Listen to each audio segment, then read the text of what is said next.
What's going on, everybody? It is that time again. The Sooners Illustrated Podcast, episode 207. 207. On this Monday, September 8th, 2025. Josh Callaway, James D. Jackson, Tom Green with you on a game Monday. Oklahoma got a really big win on Saturday. What does it mean? We're going to break it all down. The Sooners knock off Michigan, this early season statement that they desperately needed. They got it. We're going to recap it all and, like I said, kind of spin it forward a little bit. What's realistic? What are the expectations now after Oklahoma goes and knocks off a top 15 Michigan team on Saturday and did it pretty convincingly as well? As a reminder, before we get going, subscribe, Sooners Illustrated, Oklahoma247sports.com. Use the promo code SoonersPod60 for 60% off a VIP membership right now for a year to Sooners Illustrated. It looks like we might be set up for a fun season here, so great time to jump in. If you were waiting, let me see if the team's any good, I think they're good. So you can jump in and be with us all season long. Going to be a fun season. It looks like we're off to a great start, a fun start, and a lot more to come. SoonersPod60. Use that promo code right now. Okay, guys. They did it. They beat Michigan on Saturday night. Oklahoma takes down the Wolverines 24-13. It really could have been a lot more than that. They were pretty impressive on Saturday. Clearly the better team. They shot themselves in the foot a few times. We'll get into all that here on the show today. But generally speaking, clearly the better team on Saturday. They kind of dominated this game for a large portion of it. And we talked about it all offseason, what getting a win like this early in the year would mean. And they went out and they did it. Hard not to be really impressed, right? I mean, 24-13, Sooners get it done. And again, nothing really fluky about this. They were much better than Michigan on Saturday night.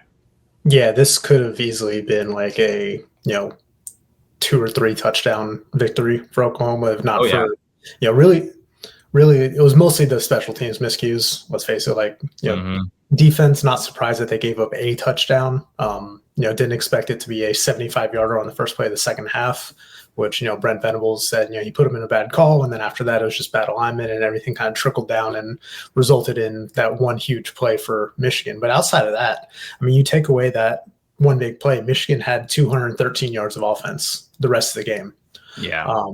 But, special teams miscues, I mean, you basically gift Michigan an extra possession off a roughing the punter, which, fortunately for Oklahoma didn't result. Michigan missed the field goal. But then you have a muffed punt that gives Michigan a short field after the defense had another 3-and-out opportunity there. And then, that bobbled kickoff by Jade Knott that, put Oklahoma, back deep in its own territory. But, other than that, this was a very thorough performance for Oklahoma. John Mateer delivered as expected. I mean, you pretty much got the full spectrum of the John Mateer experience. Like you saw him make some incredible throws. You saw him make some great plays with his legs. And you also saw, because he's got that, side-armed throwing motion sometimes that, he doesn't exactly put a lot of air under those deep balls. And, some of them are going to get tipped and, he's going to make some mistakes here and there. But he's also going to deliver like a top-tier quarterback that he is. And then probably the most impressive thing of the game was that offensive line against Michigan's defensive front. Like, I did not know that Oklahoma's offensive line had that in them at this point. And I left thoroughly impressed and, feeling a lot more optimistic about what this offensive line can do going forward. It was very clear early on that Oklahoma was the more physical team in this game. I mean, I feel like that's what was the big difference. Yeah. You'd expect Michigan to be very physical. That's kind of like their identity that they've been living on for the past couple of years, just like running the football, being very physical. And Oklahoma was the one, especially defensively, laying the boom a lot of times. Kendall Daniels, big hit. The defensive line was pushing Michigan's offensive line back 3 yards on every pass play. That is the reason why they had to be a little bit more conservative. They had to go with 7 offensive linemen sometimes for their run packages and things like that. And it seemed like every injury timeout, it was a Michigan player. It wasn't an Oklahoma, player down on the field and things like that. And it was just man, Oklahoma looks very, very physical. And as Tom pointed out, that offensive line, when you speak about the physicality, Oklahoma went empty. I meant to count it when I went back and watched the game again. They went empty so many times throughout that game, which kind of helped out. That offensive line to play that way in that environment against that defense, it's a lot more improved. And it just showed that how physical Oklahoma was. And they won that matchup. I said going in, they had to win a turnover battle. They didn't. But they won in the physical area. And I think that determined the game overall because they were able to do so many different things, execute so many different things. And it worked out for them. So that was the big takeaway for me is Oklahoma was a lot more physical in that game overall.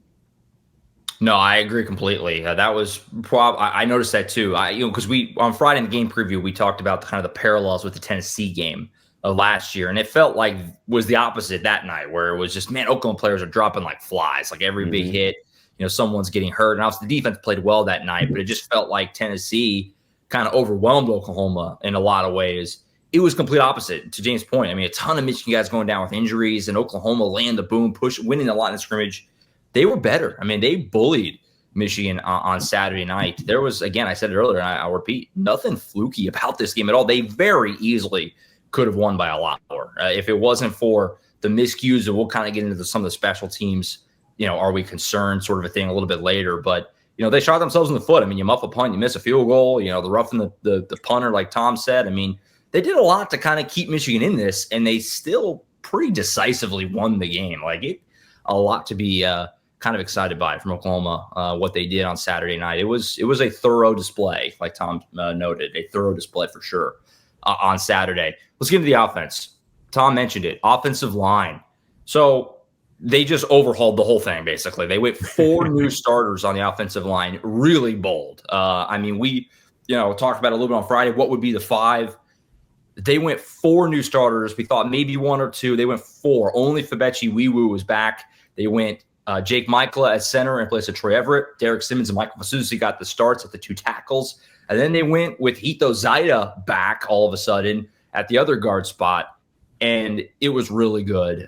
These guys played the vast majority of the snaps on Saturday, and it was much, much better than we saw in the opener. Michael Fasusi was moving people. True freshman making his first start against Michigan. A bold move by Bill Bedenbaugh in this offense, and it totally paid off. He was great. This offense, guys, they got something. I mean, obviously, it starts with John Mateer, certainly. Then when you have the quarterback, a lot of it kind of falls into place. But this offensive line was moving people around. Deion Burks looked incredible. They ran the ball a little better. Toy Blaylocks got some juice. They used John Mateer in the run game. Hard not to feel pretty encouraged, I would think, right, long-term about where this offense is going to go. And mainly because, like Tom said earlier, the offensive line seems to have kind of found its 5. Yeah, and we discussed this throughout the offseason. It's like the ceiling or the floor of this offense is going to be set by how much improvement this offensive line can make. Mm-hmm. And, so often, like Bill Bedenbaugh uses that first month of the season to kind of tinker with the line and see what he's got working there. Yep.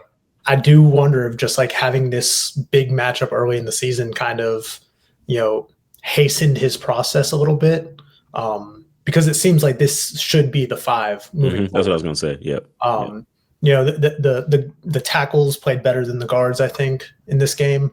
But still, like, just blown away by Michael Fasusi's performance up front in that game.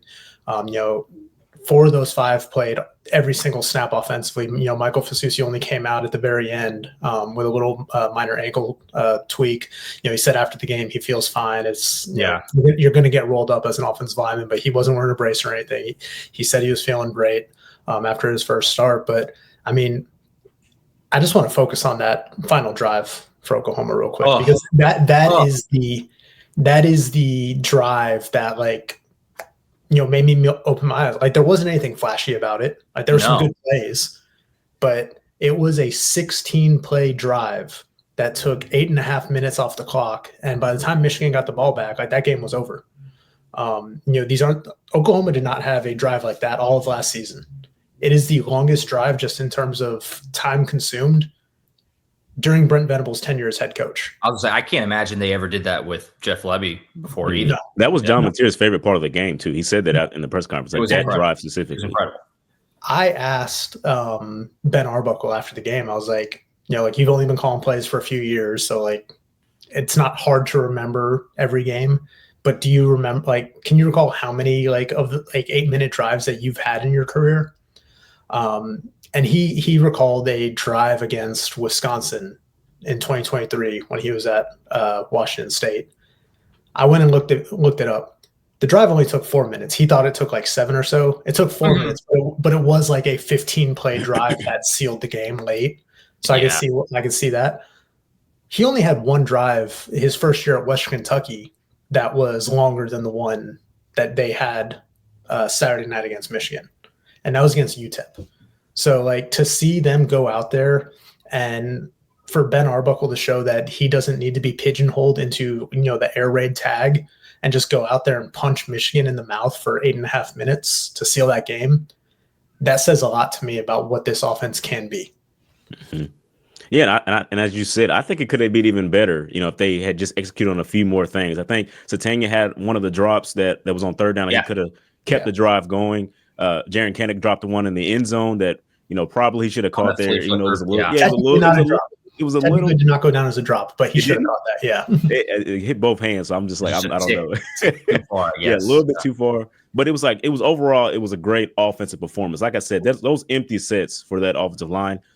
That tells me right there that should be your offensive line going forward. I know Bill Beatonbow likes to rotate guys in a couple of throughout the first month of the season. That looks like the 5. And Brent Venables talked about it. It's like you got to have this is the most important group that has to have cohesiveness and chemistry with each other. Mm-hmm.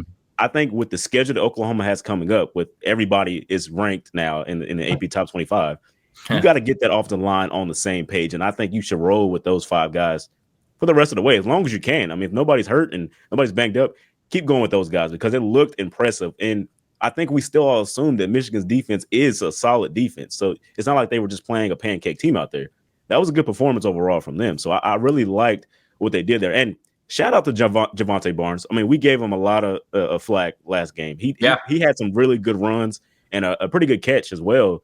That was on a third down play as well that really gave Oklahoma some momentum. So just shout out to him because I like to, be honest and go both ways with it. If he does really good, I want to shout him out. So yeah, his most impressive play though might have been his block to spring Deion Burks' touchdown run in the first quarter. Yeah. He made a real good block on the inside there that just gave Deion enough room to break it out to the perimeter. So yeah, good bounce back game by Javonte Barnes, and it was interesting to see when I went over the snap counts and everything on Sunday. It's it was pretty much a very by committee approach at running back. We saw all 3 of those guys, Javonte Barnes, Torrey Blaylock, and Jaden Ott. Torrey Blaylock, I think, led them with 27 snaps, while Javonte and Jaden played 23 each. Mm-hmm. So it's just a very even distribution. And until you can get someone to find that hot hand, I understand that approach because each of them kind of brings a little bit different skill sets to that position. But I am curious to see what happens when someone starts to settle in and find that groove, because right now, the running game hasn't been great. John Mateer certainly helps that, having that +1 QB run game there helps. I think in the long term, though, you probably don't want John Mateer running the ball 19 times a game against some of the defenses you're going to be going up against. But if it's what you need to do to win, it's what you need to do to win.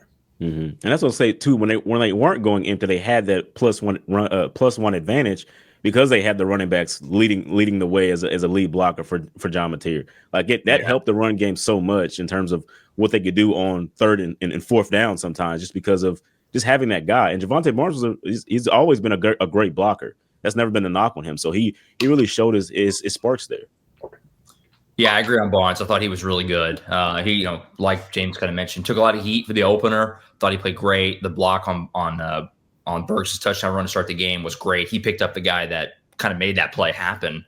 Really, the traditional run game's still leaving something to be desired. I mean, there's a couple nice runs here and there from Blaylock, and Barnes even had a nice one. I think a 10-yarder or so. Mm-hmm. I would preach patience on Jaden Ott. I know people are freaking out. Is this guy a bust? All that. He had 4 carries. Clearly, give him a little time. Give him a little time before you freak out too much. I get wanting more. It's totally fair. I would preach a little bit of patience there. Tom noted, I mean, the Mateer run game, I mean, he unlocked it. I mean, 19 carries for John. I don't know if that's sustainable over the course of a season, but on Saturday it worked. It was working, and it gave them an element and opened things up in the passing game. He was excellent. Mateer, and we'll get into him a little more in just a second. But yeah, the run game was there because of him. And yeah, like I said, I thought Barnes was good, Blaylock was good. The receivers, Deion Burks, Tom wrote the story going in. It was a personal game for him. He was coming out just absolutely cooking. early in this game. He had a huge first half, over 100 yards receiving on the night. Had the big touchdown early in the game, like we said, and had a couple long plays down the field. Jaren Kanak continues to make plays. It's unbelievable what he's doing, just crazy. And Ben Arbuckle, I thought Ben Arbuckle called a great game. James noted the 3rd and 7 kind of pop pass to Barnes. That worked to perfection on that epic 8+ minute drive. I thought Ben Arbuckle had a great night. And Arbuckle, like when it was with Jeff Lebby, everything was tempo. It was tempo the entire time. Ben Arbuckle, like schematically put in tempo, situations here and there, which I think kept Michigan just don't know what's going to happen. They weren't there. Yeah, that was great. If you're going to do the tempo, that's the way. I personally like the way that they did it. Like it was like, okay, if you get a big game, we're tempo. We're tempo on the next play. We're fast to the line of scrimmage, and they took advantage of it. I think that looked really good for Oklahoma because they showed that they could win in so many different ways. And then you have that long drive where they're taking their time and still dominating. So it was good in that aspect as well for Ben Arbuckle, I thought. Yeah, I'm sure fans were relieved because I know that was the big knock on, Jeff Lebby. Just not knowing when to slow it down. And you look back to 2023, you go to that Kansas game, that Oklahoma State game. If he just kind of took the foot off the gas for a few minutes there, at certain points, Oklahoma probably wins those games, and 2023 ends up a little bit differently. But yeah, like I said before, like Ben Arbuckle comes from the air raid tree, but he is clearly not going to let anybody shoehorn him into just being an air raid guy. And that was probably between that and just like what that offensive line did against a very good Michigan defensive front were probably my 2 biggest takeaways from this game. Yeah, that drive. That's a drive that is a tone setter for your season. To go 8+ minutes against Michigan and just end the game. It was a 1-score game with 10 minutes left. Still, with the way the defense was playing, you felt good up 8, but they just wouldn't end the game. Just sucked the life out of Michigan on that drive. That was all time. So yeah, a lot to be encouraged by offensively right now. Again, is it a top 5 offense in the sport going to score 60 points a game? No, doesn't need to be with this defense. So we'll get to that in a second. But a lot to be optimistic about. The biggest reason, though, obviously for optimism offensively is John Mateer, right? The guy clearly is the guy, right? Any questions that were still out there, I think are gone. He was awesome again, over 300 total yards, 3 touchdowns. Is he perfect? No, right? He had the throw that he sailed. There's been some conversation about was that on Huggins or not. I don't know. I'm not going to pretend to know exactly the schematics of the play. What I do know is that he was open and the throw sailed a bit. Is John the perfect number 1 overall draft pick stereotype quarterback? Not quite, but man, he's really good and he can run the ball. And clearly these guys follow him. Guys, at the end of the day, what happens the rest of the season? When you have the quarterback, it feels like they're going to have a chance. How many games Oklahoma going to play this year where they don't feel like they have the better quarterback? Not many. John Mateer was awesome, I thought, on Saturday night. And again, clearly he's the guy. Tom had the whole prediction for the season that he's going to get to New York. We're 2 games in, but he's in position right now. He's in position. Yeah, I think he's number 2, just in terms, or one or 2 in terms of betting favorite, depending on which sports book you're looking at. But yeah, to answer your question, I think there's maybe 1 or 2 games where John Mateer might not be the best quarterback, on paper. But even then, it's not a big difference. Yeah, it's like South Carolina and LSU maybe. LSU, yeah. And maybe Missouri. We'll see how Bo Pribula continues to progress because he's been really good so far. But but it's not like it's head and shoulders above. John Mateer is right there. No, it's close. Just named SEC Offensive Player of the Week for what he did against Michigan. Like you said, 3 total touchdowns, almost 350 total yards of offense. Really in command. Like I said, it was kind of the full John Mateer experience. He made some wow plays. And his receivers did too, like that, one-handed catch that Jaren Kanak made on the opening drive to extend it on a big 3rd down. He had that scramble drill to Isaiah Satania down the right sideline. First of all, that's a Heisman type of play, by the way. That's if he gets there. When you see the back angle of that, and you see the window that he fit that through to hit Satania on the run down the sideline like that, was ridiculous. And like Sategna made a great catch, which like good for him because I know he had a rough game in some other aspects there. But when you have, a guy who can do what John Mateer does, both in the pocket and on the run, you're going to feel really good about, your chances in a lot of these, close games. But yeah, like, he had a few throws, like you mentioned the one to Will Huggins, John said afterward, he just kind of like dropped his elbow a little bit and, sidearmed it and it kind of sailed wrong angle, got picked off. He had a couple other deep balls where he just like didn't get enough air on it. And, they probably should have been picked off. But, we're deflected.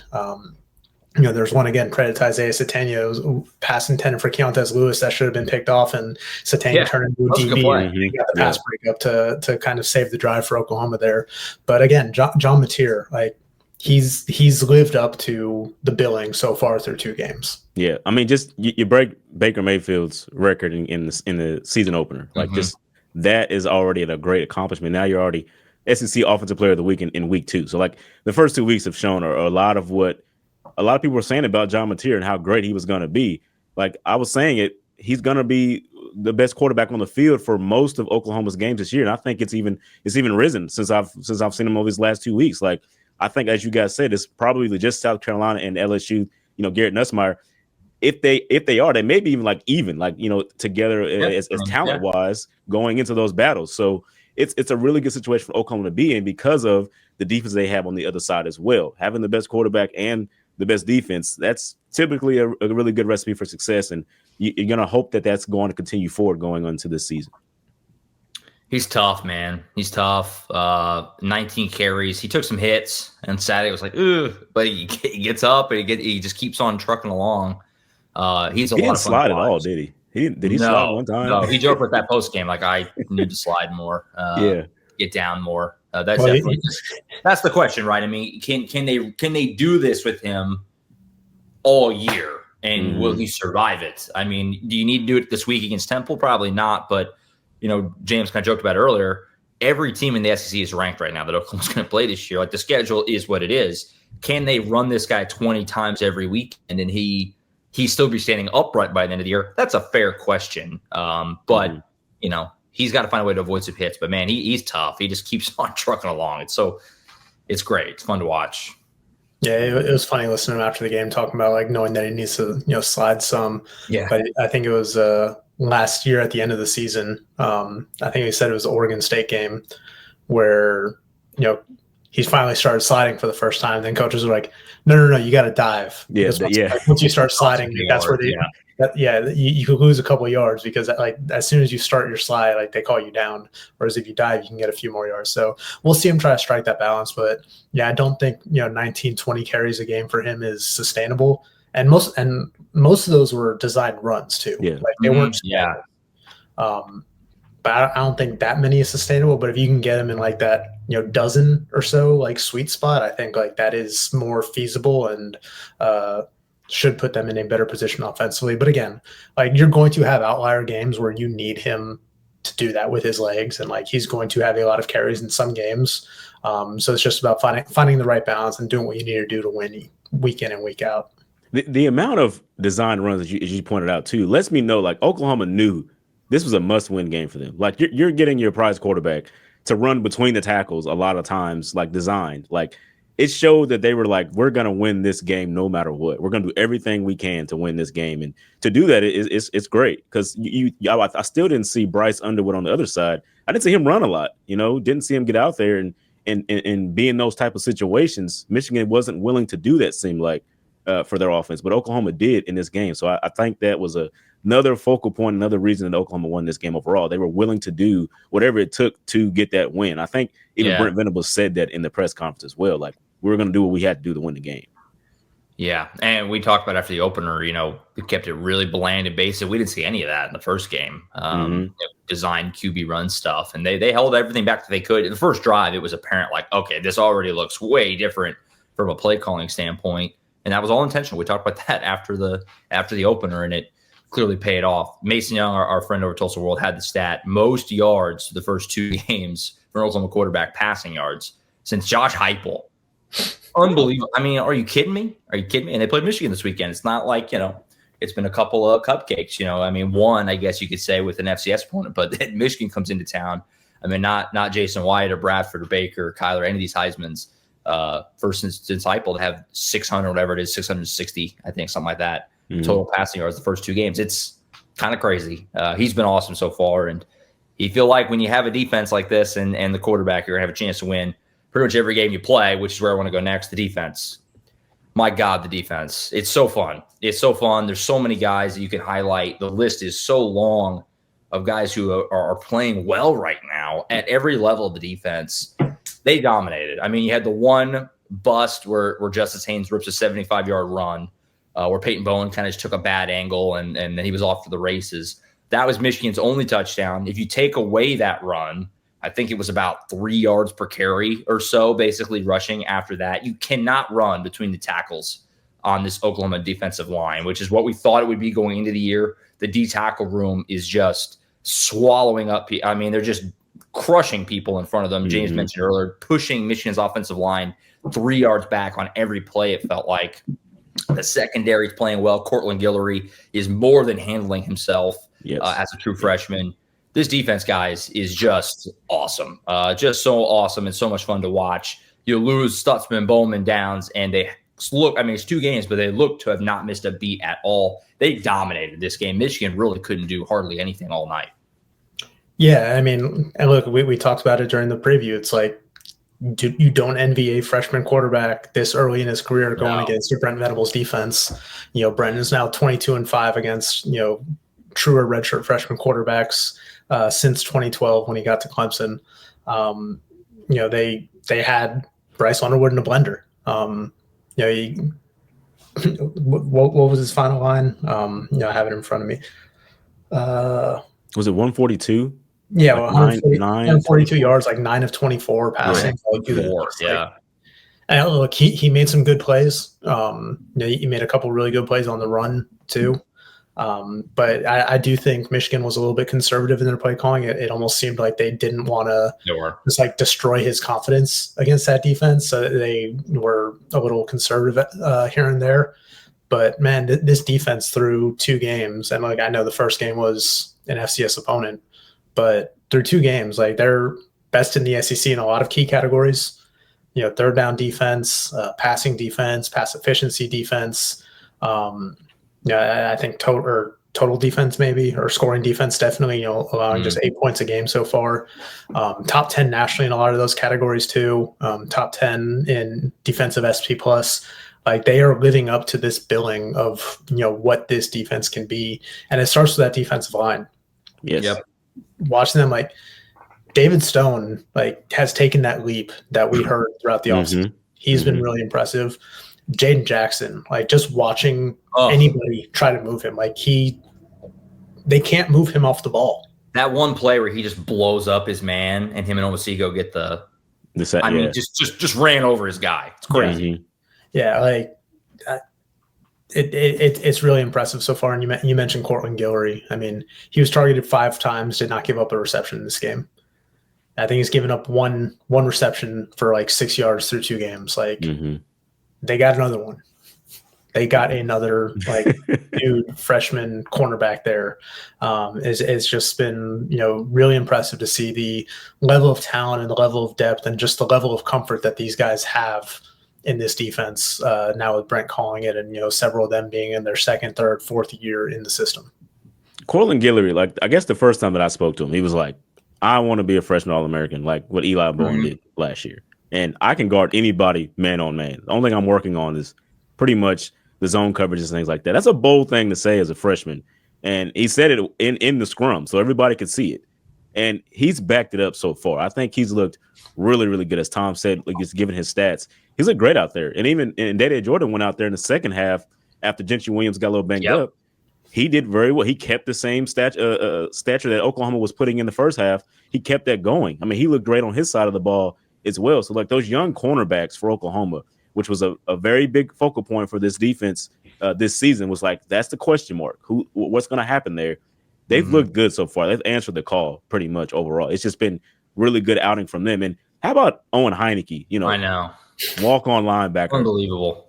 that story is amazing. I mean, for him to get that like tackle for loss against the #1 recruit, Bryce Underwood in the nation, like that's one of those stories. Like that's pretty cool, man. Like overall, just being a running back at Bishop Kelly High School out here in Tulsa, Oklahoma, going to play lacrosse at Ohio State, and then switching to linebacker, coming to Oklahoma, which is where your family members played, and just wanting to live on that legacy, and to now to where he's like, he might be a staple of this defense because it's 2 games now where he's played really well and he's made some really good tackles in the backfield. So it's a good overall outing from him. And as the defensive line, as you guys have been pointing out, man, it's just been phenomenal. I mean, there haven't been a bunch of sacks from R. Mason Thomas or Marvin Jones Jr. or Taylor Wine, but they've had such dominance across that. They've been so gap sound that it's just been like everything that Oklahoma's needed to get off the field, which is Thomas is said with those third down conversions and third down stops like that. So it's like it's been a great overall outing for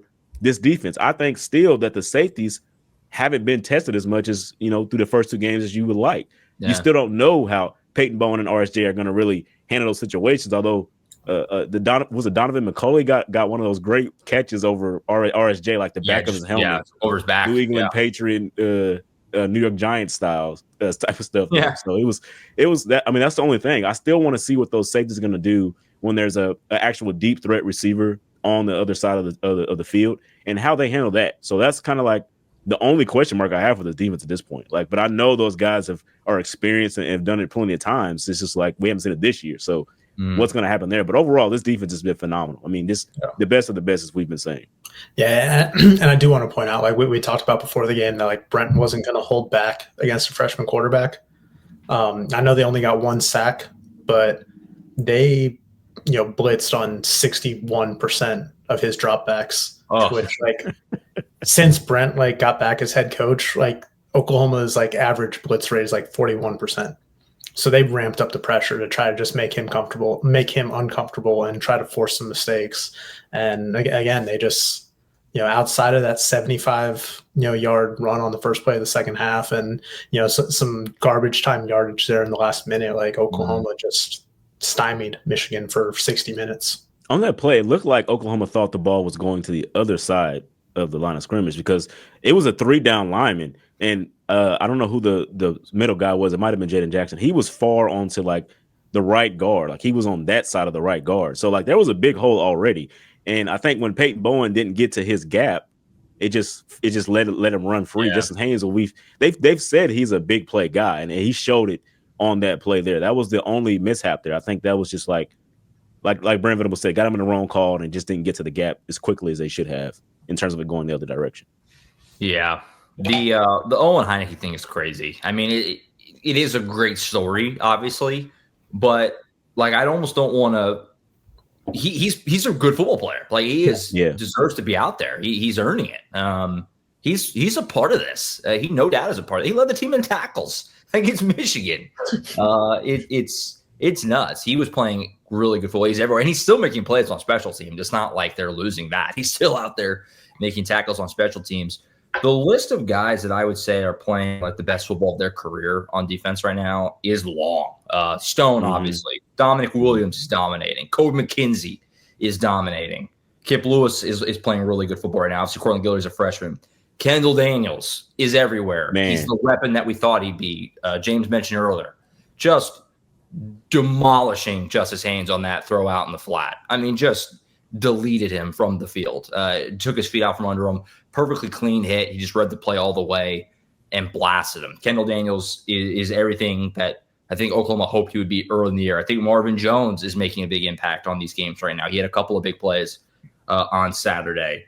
The list is long. I mean, you could highlight how many defensive guys could you realistically highlight? 15 or more? Like there's a lot that are just playing well. As a collective unit, the defense is really, really good. It is just a fun group to watch. And, I mentioned it kind of briefly on the instant reaction with Colin. Like, obviously, the Venables tenure has not been perfect. They've had a couple of losing seasons, but what he has done on that side of the ball from where it was when he took over is as impressive of a coaching job as I've ever seen. I mean, I don't have to remind anyone what the defense was when he took it over. They couldn't stop anybody. And right now, not only are they stopping people, they are dominating people. And it's just unbelievable to watch. It's unbelievable. It's so much fun. Mm-hmm. Weren't there like 8 tackles for loss in that game for that Oklahoma defense? Yeah, like, I was just looking at that 8. Yeah. That's phenomenal, man. That's insane. And 2.5 from Kendall Daniels. Yeah. Crazy. He was very, very well versed in what they were going to do. You know, he could see the plays coming, and we talked about it, his football mind, because he's had to learn a bunch of different positions and a bunch of different playbooks throughout his high school and college career. It's there, man. He's a knowledgeable guy, and it showed in that game too, to read a lot of those plays before they happen and get back there. So shout out to him. Absolutely. So defense is awesome. John Mateer is awesome. That alone is going to give you a chance to win a lot of games. I will bring it up. We've kind of touched on it a few times, but real quick before we kind of go big picture to wrap up, are you concerned special teams long term? The special teams was terrible. Obviously on Saturday, they missed a field goal. Satania muffs a punt. Samuel Masigo gets a roughing the punter call that extended a drive. When he was trying to get in there back there and block a punt. Jay Knott also muffed a kickoff, and he picked it up. But, the special teams overall was not – it left a lot to be desired, obviously. Are you worried here? I just want to make sure we got it in there. Concerns long-term, or just kind of, let's give it a little time? I'm not overly concerned. I think the biggest issue was – Like obviously you don't want to muff a punt and have that situation like that, but I think the roughing the punter one was like the most like glaring issue there, just because when it happened in the game and it gives Michigan another possession, and again, fortunately for Oklahoma, Michigan wound up missing its own field goal on the other end, but that's one where it's like, okay, maybe you just dial back the pressure a little bit. Like they were trying to get after the punter early on, and then after. I think the punt right before that, they ran into the punter again, but nothing was called. And that was the one where Isaiah Satania kind of made that diving catch in traffic to just kind of corral it and do a fair catch there. But, after the second, running into the punter there, just dial it back, take a deep breath. Like you got to kind of pick and choose your times to be aggressive in those situations. I'm not overly concerned about Isaiah Satania as punt returner, because we saw in week 1 what kind of weapon he can be. Yeah. The Jade Knott one was just weird. Just kind of bobbled it, and then decided he fair caught the next one, right? I think it was. Yes. Yeah, yes. I think so. Yeah. The other one that was kind of eye opening to me was like Tate Sandell going out there and missing a field goal after we heard all fall camp that he was not missing anything. Again, that's kind of would have been nice to see him get a try last week in the opener, just to kind of get settled instead of coming in there in a I don't want to say a pressure spot, but a bigger opportunity there. But I will say, for all those issues on special teams, shout out to Grayson Miller. University of Central Oklahoma transfer, UCO, for Jacob Ulrich, who was dealing with a little injury there, and he averaged 48.5 yards per punt. Gave up 2 returns totaling 4 yards, I think. So hey, they got more punters after having to replace Luke Elzinga, so there's that at least. But long term, I don't think I'm overly concerned. I just think that's. Don't want that to happen in a big game, but I still think Doug Deacon is a very good special teams coordinator. I think he's going to get that sorted out. I don't think it would be wrong to think that you could be concerned about it, because it's not like it's a one-off thing. We've been seeing this for the last couple of years now. It seems like whatever they're doing in terms of preparation is not necessarily getting through to the game. In that aspect. I mean, I spoke about it with Isaiah Satania last week. I said Oklahoma should feel very comfortable now with it, because of the way he was reading the football. He was underneath them every single time. But in Michigan, he was he had that diving one, as Tom mentioned out, and then he had the one where he muffed because he was still too far behind the football when he tried to catch it. It's those. I mean, I don't know what's going on in terms of preparation, but it's not necessarily clicking overall. I mean, that's just what it is. And then Samuel Masigo, when he ran into the punter, he was free the entire night on special teams. They weren't blocking him. So after he ran into the punter on that try, the next couple of times he just stopped halfway and was just like, if they run the ball, I'll be here type of situation. He just wasn't going after him anymore. Like, you just got to figure out how to get to the spot that you need and not run into the guy. I mean, that's pretty much all it is in terms of that. But yeah, I think it's okay to say, yeah, I feel a little concerned there just because I've seen it. Yeah. I've seen it a couple times now. So I think that's where I'm at. I'm at a wait and see. But also, as I say all that, all of those things are very, very fixable. I mean, it's just like one guy did a wrong thing there. It can be fixed. And it's game 2 of the season. So a little concern is where I'm at, because it could go either way for me, I guess, in terms of that. Yeah, I'm not smashing the panic button yet. The one that definitely concerns me the most is Sandell booting the field goal. You got to make your field goals. That wasn't especially a long one either. That 42 yards, I think. Yeah, 42. Something like that. That was a big miss. I mean, the defense was playing well, so it ended up not mattering. But I mean, that was to make it a 2-score game with early part of the fourth quarter. Like that was a huge miss in the game. That can burn you. We've seen that burn Oklahoma in the Brent Venables era, and a lot of the close losses that Brent Venables has had, they've missed a field goal somewhere. A lot of them. So, it's one kick. It was literally his first kick at OU. Like Tom said, he didn't get an opportunity in the opener. So I'll give him a little grace, but it's like, man, we got to make our field goals. Like that's a non-negotiable. Like you have to make your manageable field goal attempts. You can't just take points off the board. So that would worry me the most.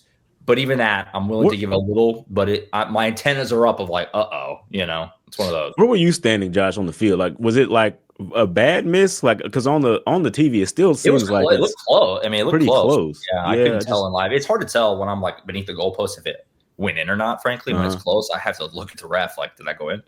So it was close, but still, it's like, come on. Mm-hmm. But it was close. Yeah. You want to knock it through? Yeah, you want to. It wasn't a horrible miss, but yeah.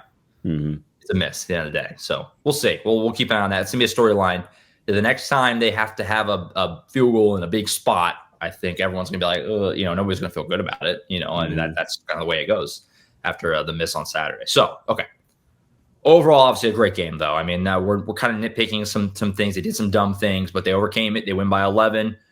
To kind of close this out, expectations for you now. Is this a playoff team? I mean, that's the question, right? I mean, that's what everyone wants to know. Is this a playoff team in your guys' eyes? They just beat Michigan. Now, they were favored to beat Michigan. It's not like there's some crazy, like, wow, look at this win. I mean, they played great. Don't get me wrong. It's a great win. They played great, but they were favored to win. They were expected to win. We all picked them to win. And they beat Michigan. They were clearly the better team on Saturday. Where are you at with what this team can accomplish? We talked about it a couple times already. Literally every SEC game they play right now is against a ranked team. Now, is that going to hold up? Probably not. Teams will lose. Teams will fall out of the rankings. But right now, literally their entire schedule, sans Temple and Kent State, are ranked opponents, which is nuts for obvious reasons.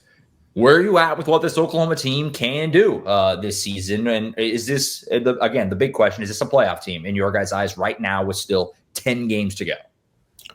I mean, right now they've looked the part. I'm not ready to say that they are like definitively a playoff team yet. They're going to have to get to 9 wins. So like, that's really the question. Like, I still want to see how they fare in like these first couple of SEC games. Like Auburn in a couple of weeks is going to be an interesting test because Auburn should probably be ranked in that one too. So it'll be another top 25 matchup. I feel like we will have a much better grasp coming out of that Texas game in a month. Yeah. But like, you have to like what you've seen from this team so far. Like you knew the defense was going to be good. It has delivered as expected. You knew John Mateer was a dude and he has delivered as expected. I think you have more optimism right now because of what the offensive line was able to do against Michigan. If the offensive line can continue to progress and build off of that performance, especially that, in that fourth quarter, then you start to talk like, okay, this can be a playoff team. But I still want to see what this offensive line can do moving forward. Like I said, I did not know they had that in them on Saturday.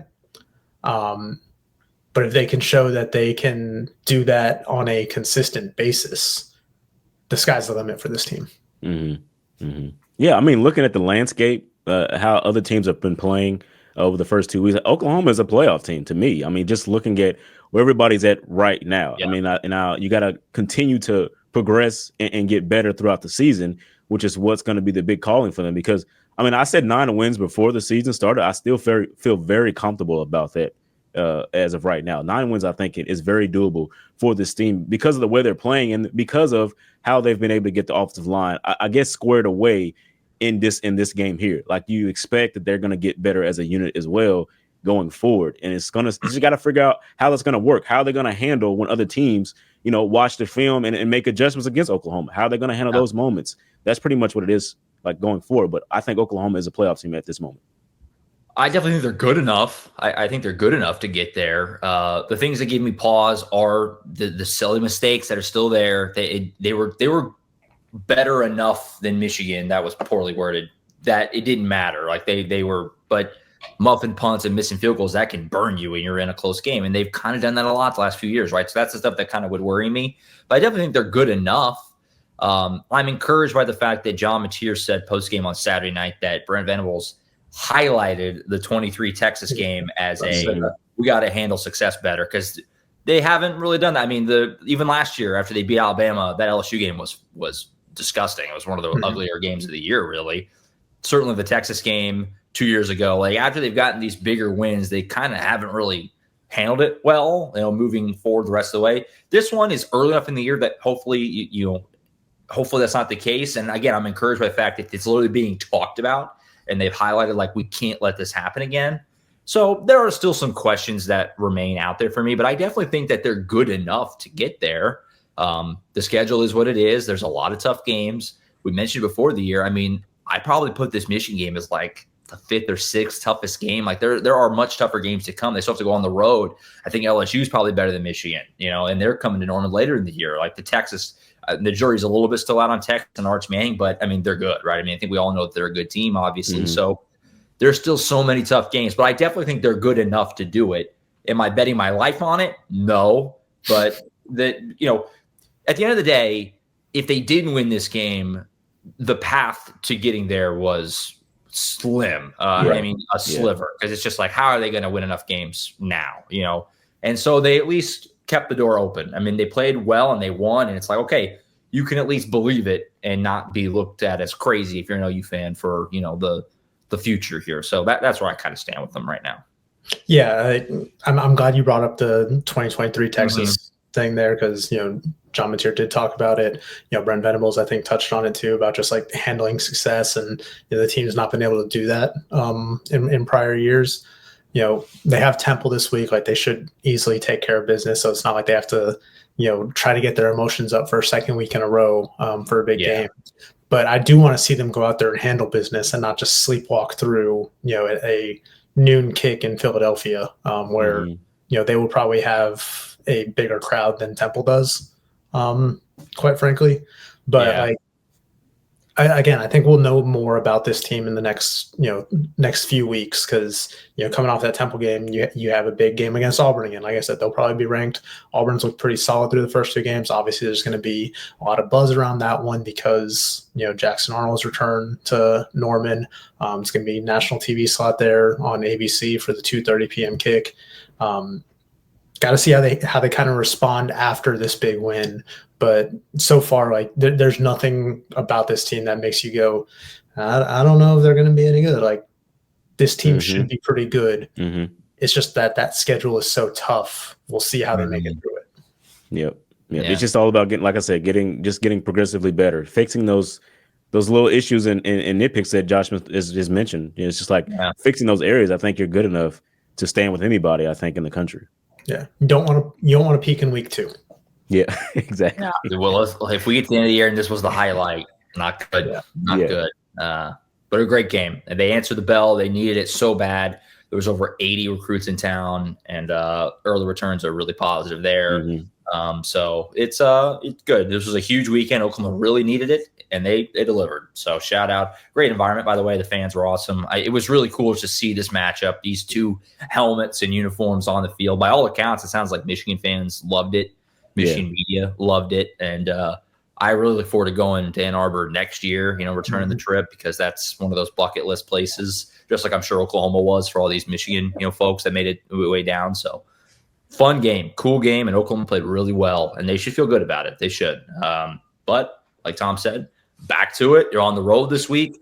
not that Temple's good, and we'll do the game preview on Friday, but they're definitely better than last year. Yeah. They've kind of dominated the first 2 games. Granted, again, against not great competition, but they're 2-0. Like they're coming in. They're going to be at home. You're going to get whatever their best shot is. You're going to get it on Friday, and so or on Saturday, and we'll talk about it on Friday. So yeah, I'm with Tom. It's a bit of a sleepy spot. Auburn next week, like just you'll feel good if they come out and just lay it on Temple this coming weekend for sure. So a lot to like, a lot to be excited by. And this Oklahoma team is a lot out in front of them right now. That's for sure. Reminder, as we sign off, subscribe, Sooners Illustrated, Sooners Pod 60. Use the promo code 60% off, a yearly subscription. It looks like we're set up for potentially a pretty entertaining season. So many big games. We have so many big games to talk about and get into all season long. Going to be a fun season. Jump in with us. We'll be back with Colin on Thursday. A lot of recruiting ripple effects to get into, and we'll do that on Thursday. 3 of us will be back for the game preview on Friday, setting the stage for Temple, getting out on the road for the first time this year. Player interviews tonight, Monday. Ben Arbuckle, Brett Venables press conference to set the scene on Tuesday. That can all be watched on the YouTube channel. Of course, full coverage over on the website, oklahoma.247sports.com. That is it for now. We'll be back on Thursday with the Recruiting Show. The 3 of us for the game preview on Friday. For Tom Green, James D. Jackson, I'm Josh Callaway. Signing off. We'll see you next time right back here as always on Sooners Illustrated. See you.